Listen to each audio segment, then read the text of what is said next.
Hello student, we are going to start the remaining part of living world. Concept of species. Definition. The basic unit of taxonomy and evolution. Taxonomy और evolution की जो basic unit होती है उसको species कहते हैं. Second definition. The smallest unit of classification is called species. जो classification की सबसे छोटी unit होती है उसको species कहते हैं. Third definition. Morphological concept of species. According to Linnaeus, the similar group of organisms are called species. Organism का ऐसा ग्रुप जो मार्फोलॉजिकल कैसा होता है, सिमिलर, जो एक्सटर्नल कैसे होते हैं, बाहर से एक जैसे दिखाई देते हैं, उस ग्रुप को स्पीशीज कहते हैं. Next one, biological concept of species. According to Mayr, population of interbreeding individual are called species. Species का ऐसा पॉपुलेशन जो आपस में इंटरब्रीड कर सकता है, जिनमें आपस में रिप्रोडक्शन हो सकता है, ऐसा ग्रुप क्या कहलाएगा, आपका स्पीशीज़ कहलाएगा. Next one, genetic concept of species. Organism which having common gene pool. ऐसे ऑर्गेनिज्म जिनके अंदर जीन पूल होता है, कॉमन होता है, मतलब जीनिक स्ट्रक्चर कैसा होता है, सेम होता है, उसको क्या कहेंगे, species.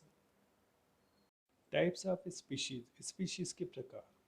There are four kind of species. Species जो होती है फोर टाइप्स की होती है. First one, allopatric species. ऐसी स्पीशीज जिनका फॉर्मेशन जियोग्राफिकल आइसोलेशन से होता है, मतलब दोनों अलग अलग जगह की जियोग्राफिकल सिचुएशन जो होती है अलग होती है. तो ऐसी जगह पे कोई स्पीशीज चली जाती है और दोनों की जियोग्राफिकल कंडीशन अलग अलग हो जाती है, तो उसके द्वारा जो स्पीशीज फॉर्म होती है वो एलोपेट्रिक स्पीशीज होती है. इन प्रकार की जो स्पीशीज के अंदर ब्रीडिंग की जो प्रोसेस होती है वो पॉसिबल नहीं होती है. सेकेंड है sympatric species. These are produce by different ecological causes. ऐसी स्पीशीज जिनका फॉर्मेशन या ओरिजिनेशन इकोलॉजिकल कॉजेज के कारण होता है. दोनों जगह की इकोलॉजिकल कंडीशन क्या होती है, डिफरेंट होती है, तो ऐसी स्पीशीज सिम्पेट्रिक स्पीशीज कहलाती है. इन स्पीशीज के अंदर केवल आर्टिफिशियल इंटरब्रीडिंग पॉसिबल होता है. Third one, sibling species. These are morphological similar but reproductively different. ऐसी स्पीशीज जो बाहर से सिमिलर दिखाई देती है लेकिन उनमें रिप्रोडक्शन पॉसिबल नहीं होता है, क्योंकि उनके रिप्रोडक्शन का जो टाइमिंग होता है वो अलग अलग होता है. Fourth one, polytypic species. Geographical isolated but can interbreed. ऐसी स्पीशीज जो जियोग्राफिकल आइसोलेटेड होती है लेकिन फिर भी उनमें इंटरब्रीडिंग की प्रोसेस हो सकती है, ऐसी स्पीशीज पॉलीटाइपिक स्पीशीज कहलाती है. डिफरेंसेस बिटवीन स्पीशीज एंड सब species.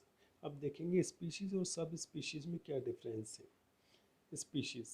Orders are divided into species. Order को जब डिवाइड किया जाता है तो वो कन्वर्ट हो जाती है स्पीशीज में. Species are divided into sub species. Species को सब स्पीशीज में डिवाइड किया जाता है. Species. Second point, there may be large difference in their size. जो स्पीशीज होता है, डिफरेंट काइंड स्पीशीज के अंदर जो उनके साइज का जो डिफरेंस होता है बहुत ज़्यादा होता है, और सब स्पीशीज के अंदर जो डिफरेंस होता है साइज का वो बहुत कम होता है. Third point of species. Different species do not interbreed. दो अलग अलग स्पीशीज आपस में इंटरब्रीड नहीं कर सकती, मतलब उनमें रिप्रोडक्शन नहीं हो सकता, लेकिन सब स्पीशीज के अंदर रिप्रोडक्शन की जो प्रोसेस है, ब्रीडिंग की जो प्रोसेस है वो पॉसिबल है. Taxonomical hierarchy.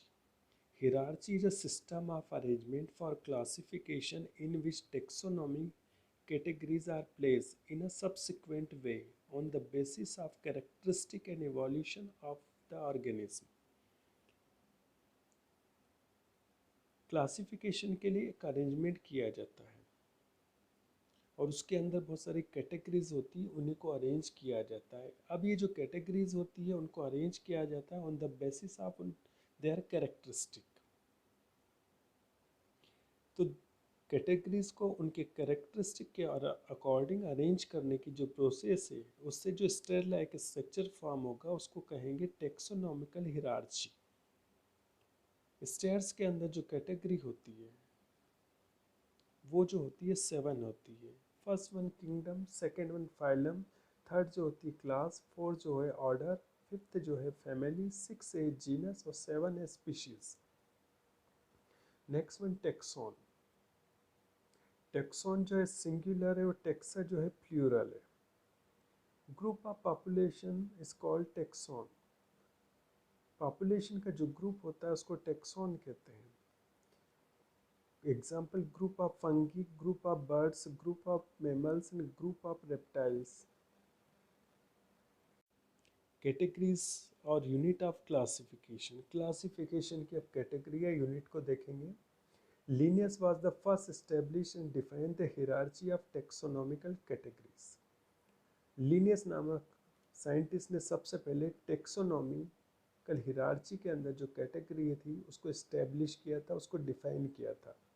That is why it is also called Linnaeus hierarchy. इसी कारण इस हिरार्ची को लीनियस हिरार्ची भी कहते हैं। अब इसकी जो कैटेगरी होगी kingdom, phylum, class, order, family, genus और species. Nomenclature of living beings.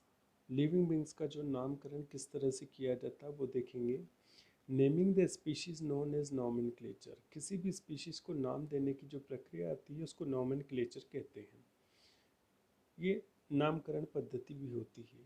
Carolus Linnaeus is called father of nomenclature, क्योंकि सबसे पहले स्पीशीज को जो नाम दिया था कैरोलस लिनियस नामक साइंटिस्ट ने दिया था, इसलिए उनको फादर ऑफ नॉमेनक्लेचर कहते हैं। There are two types of nomenclature. Binomial nomenclature, naming every organism having two Latin words. किसी भी ऑर्गेनिज्म के दो लेटिन वर्ड्स होते हैं।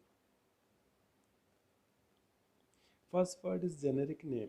उसके नाम का जो पहला वर्ड होता है जेनेरिक होता है, which begins with the first letter as a capital, जो कि स्टार्ट होता है कैपिटल लेटर से। And second name is a species name. उसके नाम का जो सेकंड वर्ड होता है स्पीशीज नेम होता है, which begin with the first letter as a small italics, और जो सेकंड नेम होता है वो स्मॉल इटैलिक्स वर्ड से स्टार्ट होता है। Example lion, scientific name is a Panthera leo. तो पैंथेरा किसको डिनोट करेगा? उसके जीनस को, और लियो किसको डिनोट करेगा? उसकी स्पीशीज को।